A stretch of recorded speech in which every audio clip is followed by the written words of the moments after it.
Hello everyone, welcome back to my channel. तो आज की वीडियो का टॉपिक है कि इन्फ्लेमेशन क्या होता है। तो हम इस वीडियो में जानने की कोशिश करते हैं। तो देख लेते हैं कि बुक में हमारे पास क्या लिखा हुआ है।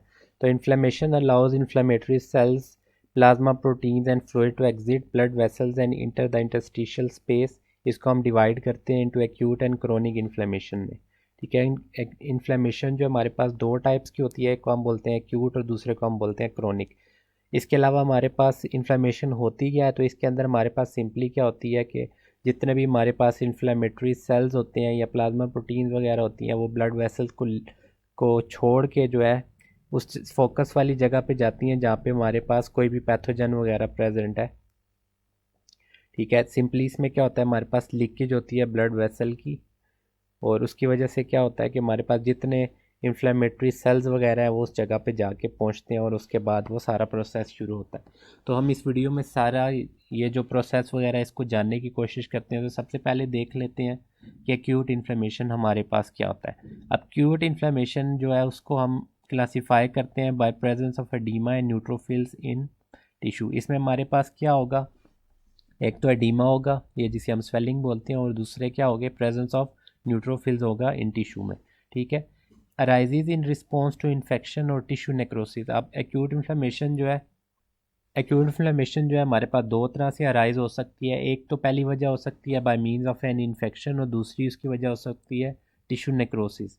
अब टिश्यू नेक्रोसिस की कोई भी वजह हो सकती है, इन्फेक्शन की कोई भी पैथोजन वगैरह हो सकता है, बैक्टीरियल, वायरल, इसके अलावा पैरासाइट वगैरह। ठीक है, इसके अलावा ये क्या है, एक्यूट इन्फ्लेमेशन जो है एक इमीडिएट रिस्पॉन्स है विद लिमिटेड स्पेसिफिसिटी।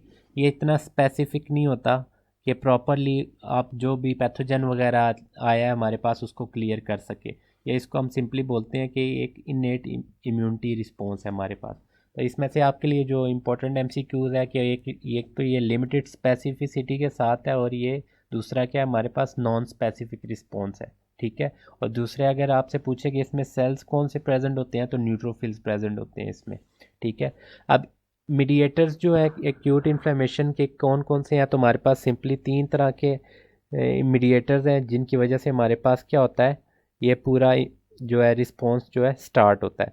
सबसे पहले जो है वो है टोल लाइक रिसेप्टर्स आ गए हैं हमारे पास। इसके अलावा आ जाता है हमारे पास रेक्टोनिक एसिड मेटाबोलाइट्स, और तीसरा हमारे पास आ जाता है by means of a mast cell. ठीक है, अब टोल लाइक रिसेप्टर्स जो हैं हमारे पास क्या होते हैं, present on the cell of innate immune system. जैसा कि हमारे पास माक्रोफेज है और डेंड्रिटिक सेल्स हैं, इसके अंदर ये प्रेजेंट होते हैं। अब activated by pathogen associated molecular pattern, जिसे हम क्या बोलते हैं, PAMP पैम्प्स। अब कोई भी फ़र्ज़ किया हमारे पास पैथोजन आता है, फ़र्ज़ किया हमारे पास ये बैक्टीरिया है, तो उसके ऊपर जो स्पेसिफिक सेल मेम्ब्रेन है उसके ऊपर हमारे पास एक रिसेप्टर प्रेजेंट होता है जिसे हम क्या बोलते हैं, pathogen associated molecular pattern that are commonly shared by microbes. ठीक है, अब इस ये जो हमारे पास स्पेसिफिक जो रिसेप्टर है इसके ऊपर जाके वो रिस्पॉन्स अपना शो करते हैं सारे जो है टोल लाइक रिसेप्टर्स। ठीक है, अब CD14 on macrophage recognises lipopolysaccharide on the outer membrane of gram negative bacteria. जैसे कि ग्राम नेगेटिव बैक्टीरिया में हमारे पास कौन से रिसेप्टर हैं, CD14। ठीक है, इसी की तरह हमारे पास क्या है, toll like receptor activation result in up regulation of NF-κB, a nuclear transcription factor that activates immune response gene leading to production of multiple immune mediators। अब जब ये हमारे पास जाके उसके ऊपर अटैच होंगे तो उसकी वजह से हमारे पास क्या होगा, production of multiple immune mediators जो होंगे उसकी प्रोडक्शन होगी। इसके बाद क्या होगा, TLR is also present on the cells of adaptive immunity. जैसा कि हमारे पास लिम्फोसाइट्स हैं and hence play important role in mediated chronic inflammation. अब ये सिर्फ एक्यूट इन्फ्लेमेशन के लिए इंपॉर्टेंट नहीं है, क्रोनिक इन्फ्लेमेशन को भी मीडिएट करने के लिए ये ज़रूरी है। तो दूसरी हमारे पास सब टाइप्स आ जाती है इलेक्ट्रॉनिक एसिड मेटाबोलाइट्स। अब ये हमारे पास रिलीज होते हैं from the phospholipid cell membrane by phospholipase A2 and then acted upon by cyclooxygenase 5 और 5 लिपोक्सीजिनेज। ठीक है, एक्टिवेशन बाय मींस ऑफ कौन सी होती है, साइक्लोऑक्सीजिनेज और 5 लिपोक्सीजिनेज, इसके साथ इनकी एक्टिवेशन होती है। इसके अलावा जब ये एक्टिवेट होंगे तो क्या होगा, हमारे पास साइक्लोऑक्सीजिनेज प्रोड्यूसेस प्रोस्टाग्लैंडिन, जो कि हमारे पास है PGI2, PGD2 and PGE2 mediated vasodilation and increase vascular permeability. अब इनकी एक्टिवेशन की वजह से क्या होगा, सिंपली वेजोडाइलेशन होगी और उसकी वजह से क्या होगा, वस्कुलर परमेबिलिटी जो है हमारे पास वो बढ़ जाएगी। इसकी वजह से एट द एंड रिजल्ट क्या होगा, हमारे पास लीकेज जो है ब्लड वेसल मेम्ब्रेन से वो क्या हो जाएगी, बढ़ जाएगी। अब PGE2 also mediate pain and fever, इसके अलावा हमारे पास क्या फीवर और पेन को भी मीडिएट करता है, कौन सा, PGE2।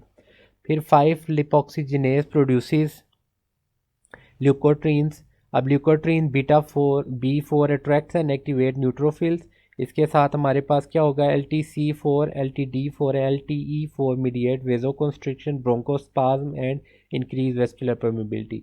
अब ये क्या करेगा, सबसे पहले वेजोकंस्ट्रिक्शन कराएगा, फिर ब्रोंकोस्पाज्म कराएगा और इंक्रीज वेस्कुलर परमेबिलिटी को इंक्रीज करेगा मज़ीद।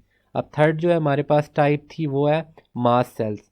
तो मास सेल्स क्या है हमारे पास, widely distributed throughout connective tissue activated by tissue trauma. दूसरी चीज़ जिसके साथ हमारे पास एक्टिवेट होंगे by means of complement protein C3A और C5A, और या हमारे पास होंगे cross linkage of cell surface IgE by antigen.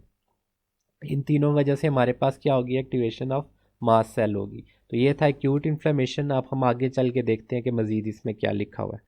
अब जब हमने पढ़ा कि मास सेल की जब हमारे पास एक्टिवेशन होगी तो उसकी वजह से हमारे पास क्या होगी, रिलीज ऑफ हिस्टामिन ग्रेन्यूल्स होंगे which mediate vasodilation of arterioles and increase vascular permeability. अब हिस्टामिन जब हमारे पास रिलीज़ हुआ तो उसकी वजह से मज़ीद हमारे पास क्या हुई, वेजोडाइलेशन ऑफ आर्टीरियोल्स, और सेकंड हमारे पास क्या हुआ, इंक्रीज वेस्कुलर परमेबिलिटी। अब क्या है, delayed response involve production of arachidonic acid metabolites, particularly हमारे पास ल्यूकोट्रीन्स की प्रोडक्शन होती है। इसी तरह हमारे पास फोर्थ टाइप जो है वो कम्प्लीमेंट है। तो pro inflammatory serum protein that complement inflammation circulate as inactive precursor, active in activation occurs via classical pathway, alternative pathway और मेनोटोज बाइंडिंग लेक्टिन पाथवे। अब कम्प्लीमेंट एक्टिवेशन जो है हमारे पास तीन तरह से हो सकती है या तीन पाथवेज के थ्रू हो सकती है रेदर। पहला जो है वह है क्लासिकल पाथवे, दूसरा अल्टरनेट पाथवे और थर्ड है हमारे पास मेनिटोज बाइंडिंग लेक्टिन पाथवे। ठीक है। अब अगर क्लासिकल पाथवे की हम बात करें तो इसमें क्या होता है, C1 बाइंड्स IgG और IgM that is bound to antigen. ठीक है। इसमें क्या होगा, C1 जो है हमारे पास कम्प्लीमेंट 1 जो है वो बाइंड करेगा जाके IgG या IgM के साथ, उसके बाद ये दोनों किसके साथ बाइंड करेंगे, जाके एंटीजन के साथ। ठीक है। इसके अलावा अल्टरनेटिव पाथवे में क्या होता है, हमारे पास माइक्रोबियल प्रोडक्ट्स डायरेक्टली एक्टिवेट जो है कम्प्लीमेंट। और माइक्रोबियल प्रोडक्ट्स जो हैं वो सिंपली जाके एक्टिवेट किसको कर देती हैं, हमारे पास कम्प्लीमेंट सिस्टम को। अब मैनिटोज बाइंडिंग लेक्टिन पाथवे जिसे हम MBL पाथवे बोलते हैं, इसमें क्या होता है, MBL bind to mannose and microorganism and activate complement. अब MBL बाइंड करेगा जाके मैनोज के साथ जो कि माइक्रो ऑर्गेनिजम्स के ऊपर प्रेजेंट होता है, और उसके वजह से हमारे पास एक्टिवेशन होगी किसकी, कम्प्लीमेंट सिस्टम की। तो ये तीनों पाथवे हैं जिनका एंड रिजल्ट हमारे पास क्या होता है, एक्टिवेशन ऑफ कम्प्लीमेंट सिस्टम। अच्छा, all pathways result in production of C3 convertase. फिर C3 से हमारे पास क्या बनेगा, C3A and C3B which in turn produces C5। उसकी वजह से हमारे पास क्या होगा, C5 से CA और CB मिलेगा, और C5 complexes with C6 to form the membrane attack complex। अब इन सारों के एक्टिवेशन के बाद एट द एंड रिजल्ट हमारे पास क्या होगा, formation of membrane attack complex होगी। अब C3A and C5A anaphylatoxin trigger mast cell degranulation resulting in histamine mediated vasodilation increase vascular permeability। C5A chemotactic for neutrophils है। C3B जो है हमारे पास है opsonin for phagocytosis. MAC lysis microbe by creating a hole in the cell membrane. अब membrane attack complex simply क्या करेगा, अगर फ़र्ज़ किया ये हमारे पास कोई भी माइक्रो ऑर्गेनिजम्स है तो इसके सेल मेम्ब्रेन के ऊपर जाके अटैच होगा, और सिंपली यहाँ पे क्या होगा, हमारे पास एक होल सा बना देगा। इसकी वजह से क्या होगा, बाहर का जितना भी इन्वायरमेंट है या जितने भी हमारे पास वाटर वगैरह या जो भी है सारा कुछ वो सेल के अंदर चला जाएगा, और सिंपली इसकी वजह से क्या होगा, सेल स्वेलअप कर जाएगा, और एट द एंड हमारे पास क्या होगा, डिस्ट्रक्शन हो जाएगी सेल की। ठीक है। अब फिफ्थ जो टाइप है हमारे पास है वो है हेगमैन फैक्टर। अब हेगमैन फैक्टर जिसको हम फैक्टर 12 भी बोलते हैं, ये क्या असल में inactive pro inflammatory protein produced in liver activated upon exposure to subendothelial tissue collagen in return activates coagulation fibrinolytic system complement और काइनिन सिस्टम अब काइनिन सिस्टम में क्या है, हमारे पास kinin cleaves higher molecular weight kininogen to bradykinin which mediate vasodilation and increase vascular permeability similar to histamine as well as pain. तो ये थी आज की वीडियो। मुझे उम्मीद है आपको वीडियो पसंद आई होगी। अगर आपको वीडियो पसंद आई है तो काइंडली मेरे चैनल को सब्सक्राइब करें। मैं आपसे मिलता हूँ नेक्स्ट वीडियो में, तब तक के लिए खुदा हाफिज़।